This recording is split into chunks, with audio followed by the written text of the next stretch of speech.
I'm going to go back today and look and cover two of the lectures that we skipped. And so the lectures that we skipped early in the course were discussing sets and maps in Java. Hopefully at this point, now that you've seen interfaces and inheritance, all the way that the collection framework works, hopefully it'll all make a lot more sense to you now. The Java collection framework is made up of a bunch of interfaces, classes, and algorithms. So there's a bunch of interfaces that define what methods the various kinds of collections that are in this framework, what those collections must support. There are a bunch of classes that implement the interfaces. And then there are several classes that have algorithms in it, which are methods that operate on the collections. Right? So things like sorting a collection or searching a collection, those methods live in a separate class. That's what the collection framework interfaces look like. This isn't all. This is this all? Yeah, this is all of them. So at the top of this hierarchy is this interface called collection. Right? And so this interface simply defines all of the methods that a collection should have. Right? It doesn't say what kind of collection it is. It doesn't say it's ordered. It doesn't say it's numbered, right? Or anything like that. It's just this is a collection of objects. You then have the set interface, the list interface, which we've seen lots of in this course. And you even have a queue interface, which we didn't really talk about in the course. So we talked about making our own queues, but it turns out the collection framework also has its own interface for queues as well. What we haven't talked about yet are sets. But sets, there isn't actually that much to say about them because they're just collections. And we've already used collection a lot because we used list a lot in this course. And so in a minute, we'll go back and look at what you can do with sets. Okay, so remember the way that these hierarchies work. So this is a hierarchy of interfaces. It works the exact same way as a hierarchy of classes, right? Anything in this second row, you can think of as inheriting or extending the collection interface up here. And what that means is that all of these things in the second row, these are all actually collections. So a list is a collection, a queue is a collection, and a set is a collection. Right? Any method in the collection interface must also exist in these interfaces as well. The sorted set interface is a sub-interface of set. And so what that means is that every method that's in set is also in sorted set. Right? And of course, sorted set is allowed to add its own methods as well. Right? But it's still an interface, it's not a class. Sorted set is the interface that tree set implements, and I'll talk about tree set in a moment. Finally, we're going to talk about maps also in this lecture. So maps are another kind of collection. They're equivalent to a Python dictionary. They have their own root interface. So they are all maps implement the map interface. The reason it implements map and not collection is that the way you use a map is slightly different than the way you would use a list or a set. And so we'll see exactly how you use a map shortly. There's also a sorted map interface. And so all sorted maps are also maps. But you might be able to do more operations with a sorted map. Okay, so we'll quickly look at the interfaces just to see what methods are in them. So a collection is just a group of objects where each object is called an element. Right? And so if you look at the methods in collection, you should see that they are very familiar because these are basically the methods that are in that are in lists. Right? There's your is empty, there's contains, there's add, right? There's remove, right? Notice that collection extends iterable. So a collection is also an iterable, right? And remember what iterable means. If you implement the iterable interface, there's an iterator method. So all collections have an iterator that can iterate over a collection. So lists are just collections, right? And they also support extra methods, right? So lists have positional access. So that means you can get to an element by its index, right? Notice back here in collection, there is no method here that returns an element of the collection, right? The only way that you can get to an element of a collection is through its iterator. That would be really awkward for a list. So if you want to access an element by its index, you want a list instead of just a plain old collection. So list extends collection. So list is a collection. And then it adds a bunch of methods that provide positional access. Right. So there's get, set, add by here, add by index, and remove by index. Right? And there's also methods that search and return an index for in a list. Okay, so sets are what we're going to talk about today. So sets are collections where you cannot put duplicate elements into the collection. And so these model the mathematical abstraction of a set. So sets also support set union, set intersection, and set difference, if you know what those are from math. Right? If you don't know what they are, don't worry about it. No one's going to ask you about them in this course. Set's funny. So set is very unusual when you use it for the first time, especially if you're used to lists. So when you're working with a list, you're used to going into the list and getting an element. Sets don't have any methods that let you get any particular element. Right? So it turns out that the set interface is just the collection interface. And the collection interface has no method that lets you get to any individual element. Right? In order to get to an element in a set, you have to either know what's in the set already, or you have to iterate over the set. Right? And finally, there's map. So map is its own interface.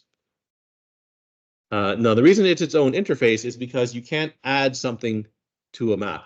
Right? So when you add an element to a collection, you just add the element. But you need two pieces of information to add something to a map. You need its key and you need its value. And so we'll talk about that more, I guess, in about half an hour or so. Right. So it has to define its own interface because it can't reuse the collection interface. It's not appropriate for maps. All right, so I'm going to jump back to, I think it's lecture number, well, I tell you right away what it is. It is lecture number 10. So this is the set lecture.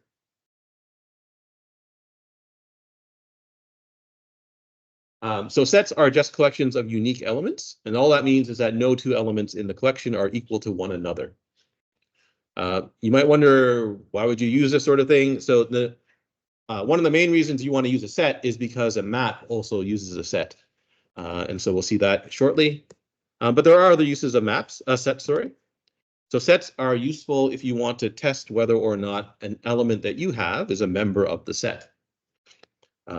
Sets are useful because for this particular purpose, because they're very fast at being computing this membership test. Right. So unlike a list, so if you want to know, does this list contain an element, and your list isn't sorted, you have to look at potentially every element in the list. Right. So that's an ON operation. It turns out sets can answer this question either in O1 or in O log n. Right. So they're much faster than linear search. If you have a list and you want to remove all the duplicates from the list, it turns out the easiest way to do it is to take the elements in the list and put them into a set. Right. The set doesn't allow, or the set only allows unique elements. So if you try to put a duplicated element in the set, it rejects the element. And so that would let you remove all your elements from a list, for example. Right. If you need to compute an intersection, union, or difference, sets are the thing that you want to use. Right. They're very efficient at computing these operations.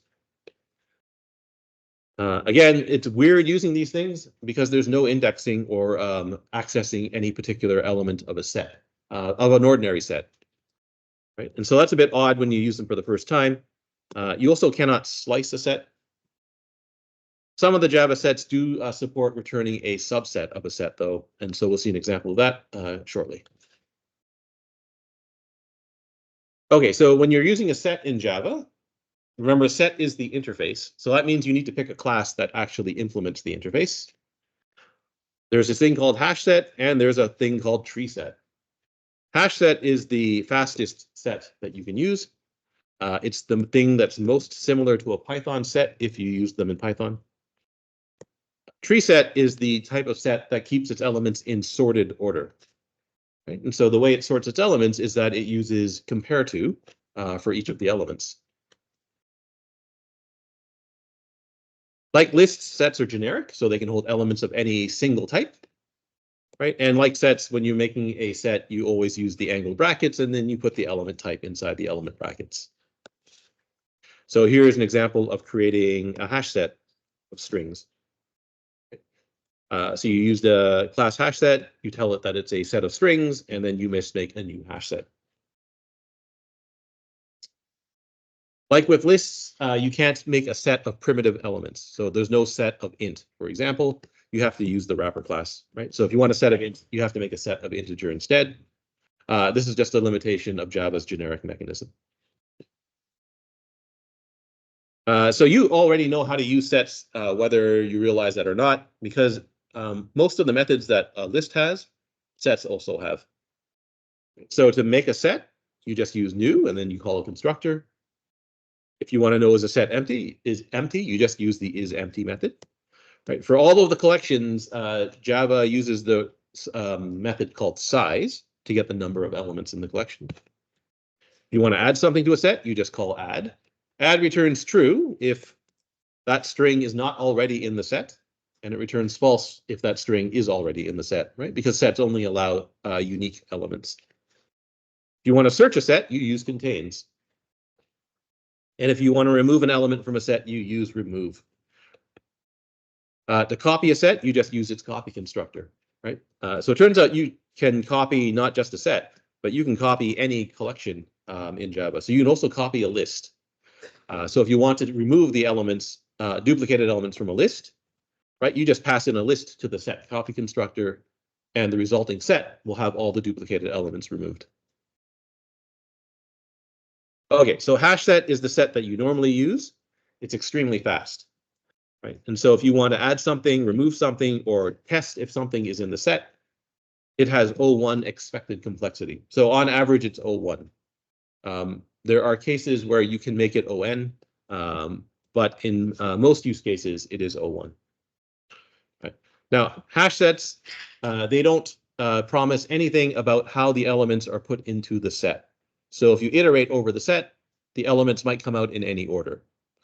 If you change the set and then iterate it over again, the elements might come out in a completely different order. The way these things are implemented in Java is that they use what's called a hash table, and you'll learn about those things in your data structures course.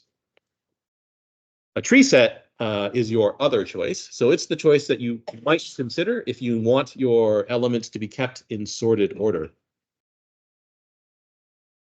Adding an element, removing an element, and testing if an element is in the set is very fast, especially compared to a list, but it's not as fast as a hash set. So in a tree set, you get O log n, guaranteed complexity, which is much faster than searching a list, an unsorted list. If you want to use a tree set, though, it has to be able to sort your elements. And so that means that your elements must be comparable, right? They have to implement the comparable interface.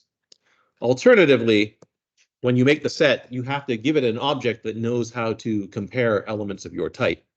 So there's another interface called comparator that we haven't looked at in this course. Comparator is the interface that lets you compare two values without having to implement comparable. And then finally, there is a third kind of set that is occasionally useful. So the hash set is a little bit awkward to use because you never know what order your elements are in. If you iterate over the hash set, they come out in some what looks like to be random order. If you need your elements to be kept in a certain order, then you can, and you still want the speed of a hash set, you can use what's called a linked hash set. And so it also has O1 expected add, remove, and contains. But this also guarantees that the elements are kept in the same order in which you put them in, right? So you add A, B, and C, then when you iterate over the set, they come out as A, B, and C. Now, the way this thing works is that it actually keeps a linked list of the elements. So it stores the elements twice, right? It stores them once in the hash set part of itself, and it stores it again in the linked list part of itself, right? And so it uses up a lot more memory than just a plain old hash set. Okay, so if you want to get an element out of the set, you can't. Your only choice is to iterate over the set. And so there is because the collections interface says that it extends iterable, you know that all sets have an iterator, which means all sets are the target of can be the target of a for each loop. right? So for each string S in the set T, you can do something with the element here.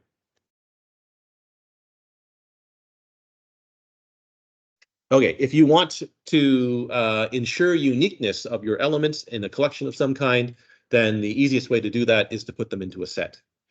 Right, so here, let's imagine you have a list, and you want to find all of the elements that occur one or more times. So in other words, you want to find the duplicates. Alternatively, you might want to remove the duplicates, or alternatively, you might want to find the duplicated elements. Right, all of these operations are possible using some of the methods of the set. So if I have a list called CS account, so these are a list of student account names or student numbers or something like that, and I would like to know what are all the unique students in this course, or what are all the unique students in this collection, sorry. Right, I can just take the list and pass it to a hash set. Right, the hash set now contains the set of unique account names. Right, if I want them sorted, so if I want to sort you by student number, I put them into a tree set instead, and that automatically sorts the collection. Right. Again, if you want to, if for some reason you wanted the ordering of the elements in your list are important, right, but you still want to remove the duplicates, well, put them into a linked hash set instead, right? Now all of your duplicate account names from this list are removed, but the order of the account names is still the same. So that's an example of what you might use a linked hash set instead. Okay, so suppose that you don't want to remove the duplicates, but instead you would like to find the duplicated elements, right? The way you do this is you use a pair of sets. So you make one set, just like we did before, it's going to be the unique account names, right? And then you make a second set, that's going to be the duplicated account names, right? You now iterate over your list, and you just try to put each element in the list into your set of unique account names. Right. So in other words, I try to put this account into my set of unique accounts using add. Right. Now remember, add returns true or false, right? It returns true if that account is successfully put into the set, and it returns false if it's not put into the set. It doesn't put it into the set if that account is already in the set. So if add fails, then you know that this is a duplicated account. You just add the account to the set of duplicated accounts. Right, and now you've got your two sets containing the unique account names and the duplicated account names. Here's a picture of what happens, right? I'm going to produce two disjoint sets, right? One of unique accounts, one of duplicated accounts. There's my list of names, right? You can see that this name and this name are duplicated. And so you're just going to iterate over these this list, right? Is that name in the unique account names? No. So it goes in, right? That name is not in the unique account names, so it goes in, right? The next one goes into unique accounts. The next one goes into unique accounts. And now, when you try to put this name into the set of unique accounts, right? It realizes this name's already here. So add returns false, and you put it in over here instead, right? And so on with the last account name. Okay, so sets also have a union, intersection, and set difference operation. Right. So the set union lets you compute, well, the union of two sets. Right. So suppose you have a set containing the accounts of students who completed assignment 1. You have a second set of students who completed assignment 2. Right. I want to know who completed assignment 1 and assignment 2. Right. So that it would be the union of your two sets. The add all method computes the union of two sets. Right? So add S1, add all S2 transforms S1 into the union of S1 and S2, right? You can tell by the name add all, right? So it takes each element in S2 and tries to add it to S1, right? Every element that's already in S1 does not get added a second time. Right? So you end up with the union of both sets. Right? If you want the union, so if you don't want to change S1 or S2, then all you do is you make a new set. So you copy S1, right? And now that gives you a second, I guess a third set in this case, containing that is a copy of the student who completed assignment 1. And now you transform that set into the union. Right? And so here's a picture of what happens. So I'd like to know this. students who completed assignment 1, students who completed assignment 2. I copy S1 to produce the, third set here. And now I'm just going to try to add each element from here to this set here. Right? Anything that's here that is already in here doesn't get added a second time. Anything that's here that's not in here gets added to the third set. Right? And so this your set of your union ends up being the 6 names there.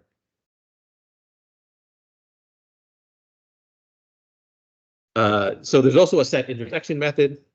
An example of when you might use intersection to solve a problem is, again, you have students, a list of, or a set of students who completed assignment 1, second set of students who completed assignment 2, and I would like to know who completed both assignments. Sorry, the previous example was who completed either assignment. I think I said both. For the intersection, that's the set of students who completed both assignments. Right. So retain all is the method that you want to use here. S1 retain all S2 transforms S1 into the intersection of S1 and S2. Right. So you can tell again by the name, you can tell by the name. Right. Retain all means keep all of the elements that are also in S2. Right. If you don't want to change S1, you play the same trick. You just make a copy of S1, and now you transform the copied set instead. Right. So I want to know who completed S1 and S2. So I copy S1, right? And now I'm going to, in this set, I will keep all the elements that are in this set, right? Anything that doesn't appear in this set gets kicked out of the set, right? Anything that appears here that's not in this set also gets kicked out, right? And so you end up with the following two, the set containing those 2 names there. Right, and finally, there's the set difference. Right, so the set difference computes the difference of 2 sets.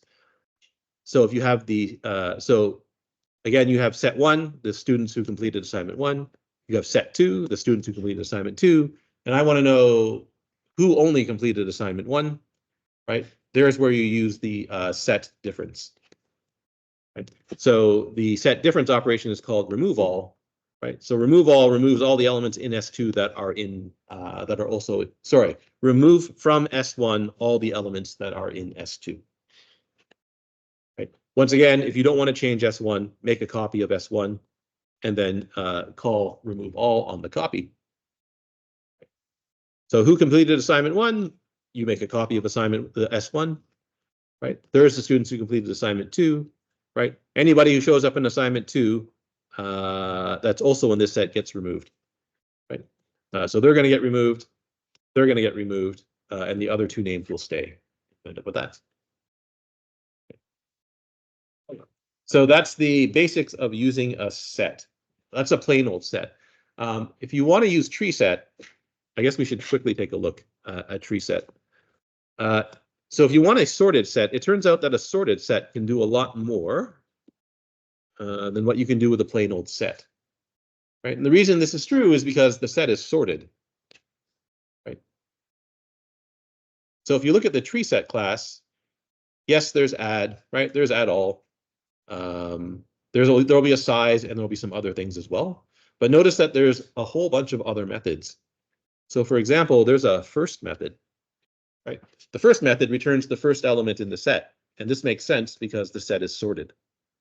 Right. Similarly, there's probably going to be a last, right? Last element in the set. Again, this makes sense. The set is sorted. Okay. But there's other neat methods here as well. So, sorry, here we go. You can get a subset out of a sorted set, right? So this makes sense. So for example, if you have a set of words of the alphabet, right, then it's possible to get all the words that start with C from the sorted set, right? So you can pull out a subset by specifying which element do you want to start the subset at, and which element do you want to end the subset at, right? This only makes sense for a sorted set. It doesn't make sense for a regular set, because in a regular set, everything's in some sort of randomized order. Well, some seemingly random order, right? But for a sorted set, it makes this sort of operation makes sense. All right. Any questions about sets?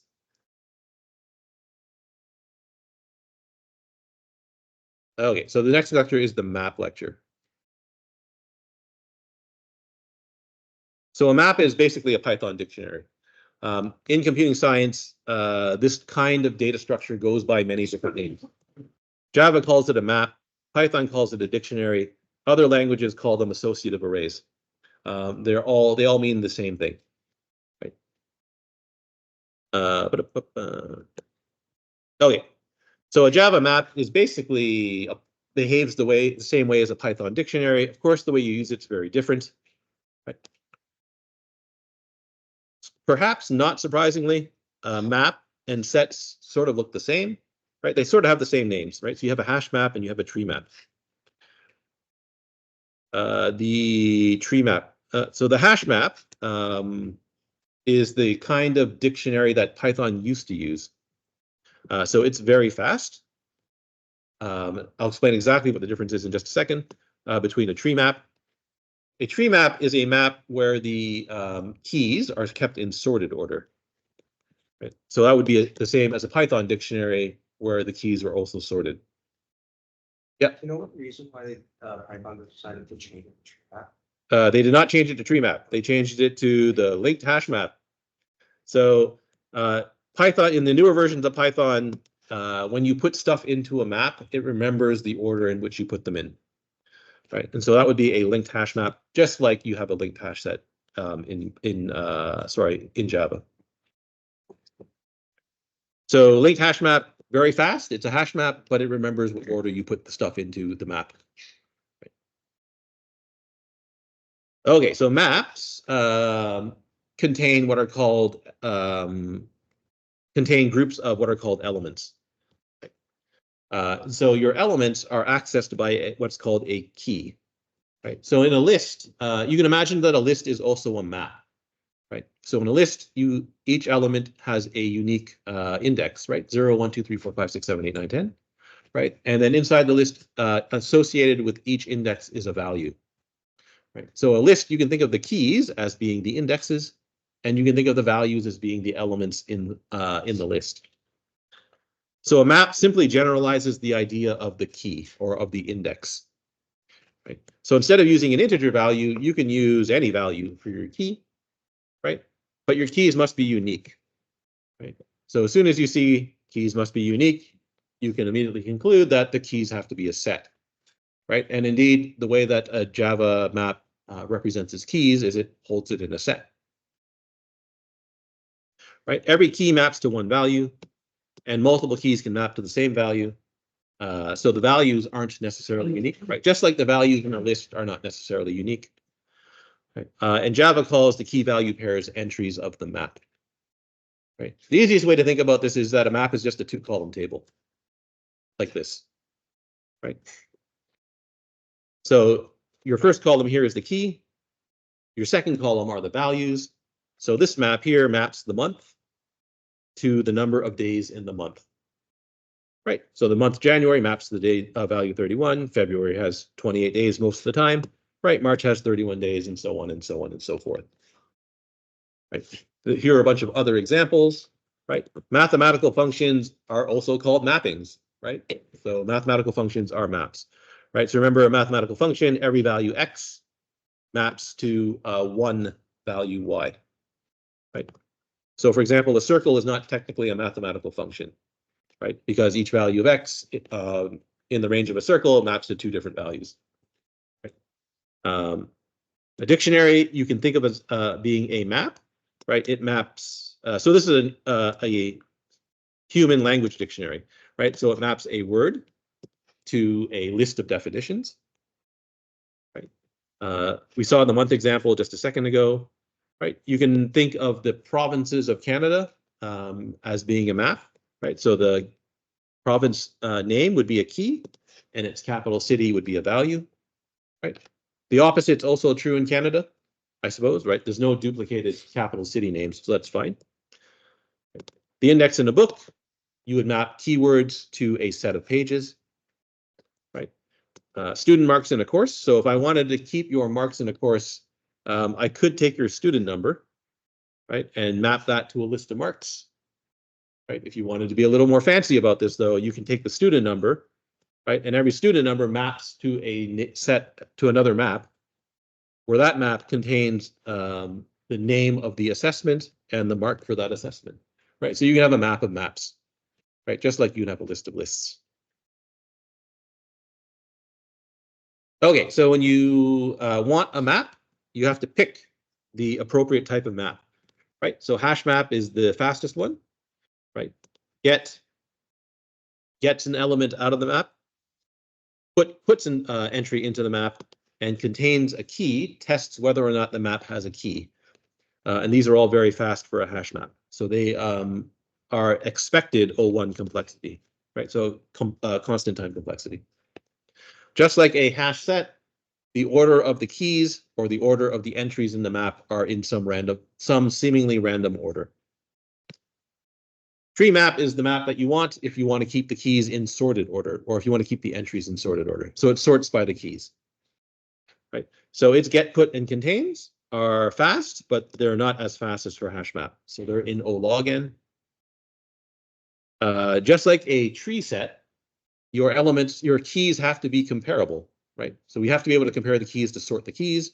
So either your keys implement comparable, or when you make the map, you have to create a comparator object that knows how to compare keys, right? And then you give that to the map, and then the map uses that object when it needs to compare keys.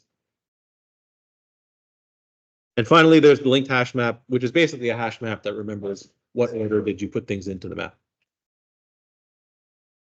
Okay. So here's an example of using a map. It's kind of clunky in Java, right? Especially compared to Python. The syntax is kind of off-putting, to be frank, right? So I'd like to make the map of provinces to capital cities, right? So our keys are going to be our provinces, our capital cities will be, well, the capital cities of each province. Both of these things in this example are strings. So when you make the map, you need to specify the key type and you need to specify the value type, right? So the keys are strings, the values are strings, right? So I need to make a tree map or some other kind of map, mapping strings to strings. To put an entry into the map, you specify the key and the value. So the method here is called put. Right, so capitals.put, Ontario, Toronto puts the entry for the province of Ontario into the map. Right, put returns true. Sorry, what does put return?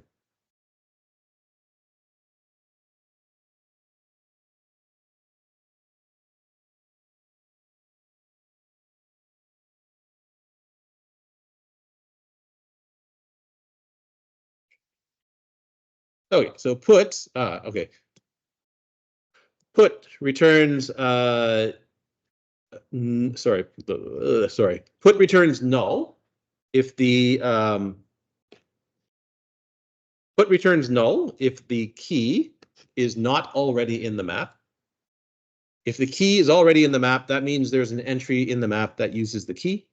So it then returns the previous value that was in the map associated with that key. Right. So in other words, if the entry is not, if the key is not already used, put returns null. If the key is already used in the map, then it returns the value that it overwrote when it put the new value into the map. Right. In this case here, I'm putting in the provinces in, and I only ever put them in once, so I don't care about the return value here.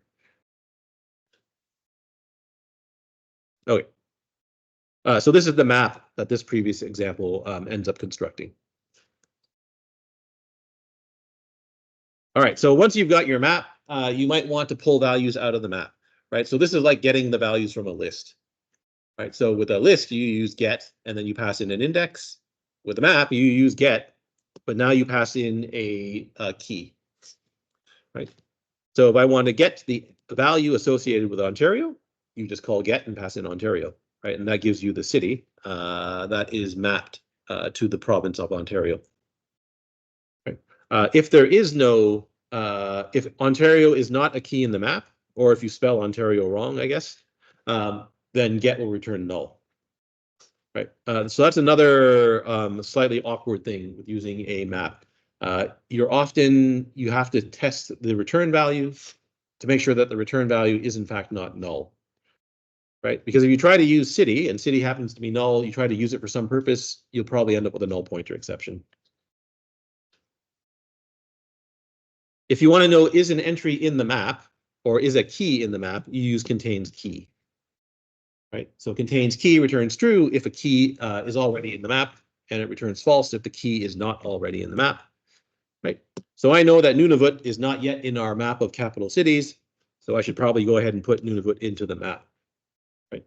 I also know that the Northwest Territories are not in the map, so I should probably put them in the map, and same with the Yukon. All right, so one of the common introductory problems that you're taught when you use a map is you have a list or a set or something. You've got a bunch of stuff, and you want to count how many times does each thing occur in the list. Right. So, for example, I have a list of strings. I'd like to know how many times does each string appear in the list. Right. You might want to know this because you might want to know what's the most commonly occurring string, what is the least commonly occurring string, right? On average, how many times does each string appear, and so on and so on and so forth. Right. To solve this kind of problem, using just a list is awkward, right? It's also inefficient. However, if you use a map, you can solve this very easily, right? So the idea is you take each string and you try to put it into the map, right? If it's already in the map, then your map is going to your map will be a mapping of each unique string to the number of times it appears in the list. Right, so you're going to keep count of how many times each thing appears in the list. So you take your string, you try to put it in the map. If it's already there, you add 1 to the count. If it's not already there, you put the thing into the map and you stick in a 1 as its count. Right, or in other words, you do the following. So T is my list of strings. I make a new hash map called count. Right, so I'm going to map each unique string to the number of times it appears in the list. Right, so I have a map of string to integer in this case. For every string in the list, right, I ask the map, is this string already in the list? Is this string already in the map? Right, so we use contains key. Right, if it's already in the map, then I can go ahead and ask the map, right? Okay, how many times is S in the map? Or how many times has, what is the value associated with S? Right, how many times have I seen S so far in the list? Right, that returns an integer, right, because that's my value. Right, and so now I want to, so now that I want to add 1 to that count, so I put S back into the map, increasing the count by 1. If the string S is not in the map, and this means this is the first time that I've seen this string in the list so far, so I'd like to put S into the map with the count of 1, because we just saw the string S for the first time. Right, and then when you're done that loop, you've got a count of all of the times that S has occurred in the list. Right, if you use a hash map, right, then contains key runs in O1 time on average.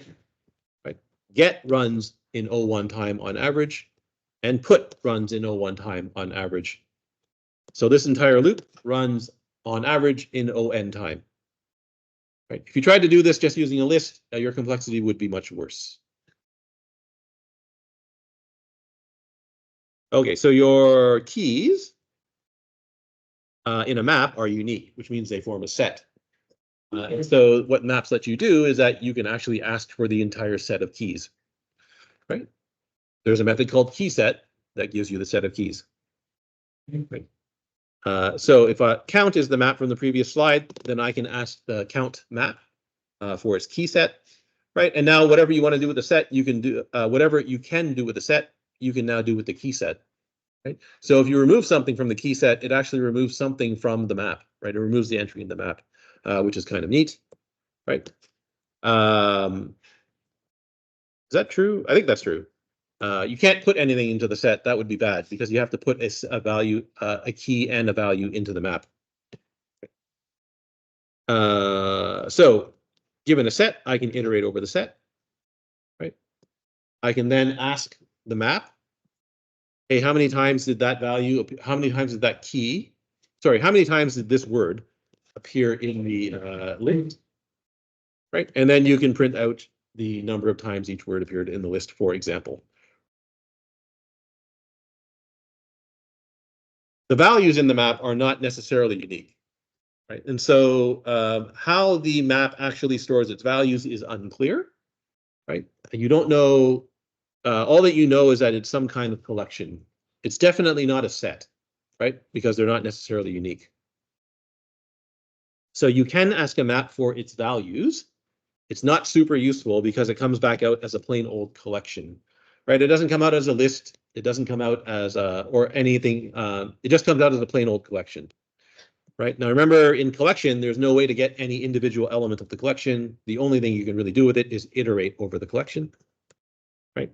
So if I ask for the collection of values, right, I can then write a loop over that collection, and I can sum the values in the collection, right? So that basically tells you how many words were in the original list, right? If you divide by the size of the map, or the size of the key set, or the size of the value, or the size of vowels, right? It doesn't matter which one you pick here, they're all the same size, right? That gives you the average number of times each word has appeared, right?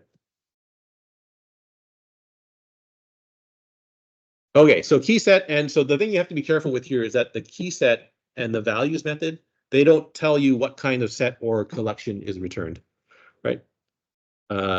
Key set says it simply returns a set.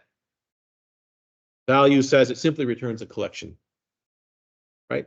So they actually return a reference to an interface. They don't return a reference to an actual set type, right? So even if you have a sorted map, so if you have a tree map, right? The set that you get back is just plain old set. It's not a tree set, which you might think would be the case, right? So you can't, for example, use the tree set methods on your set of keys, even if you have a tree map. Similarly, with the values, you don't get back a list, even though it's probably a list of some kind, right? All you get back is a plain old collection, right? So interfaces are types in Java, right? Which we already know, right?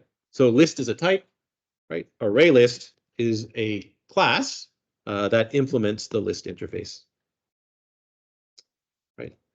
So because interfaces are types, you can actually use them as variables, right? And again, we've already seen this in the course, right? If you have an array list, you can store that in a list variable, right? If you have a hash map, you can store that in a map variable,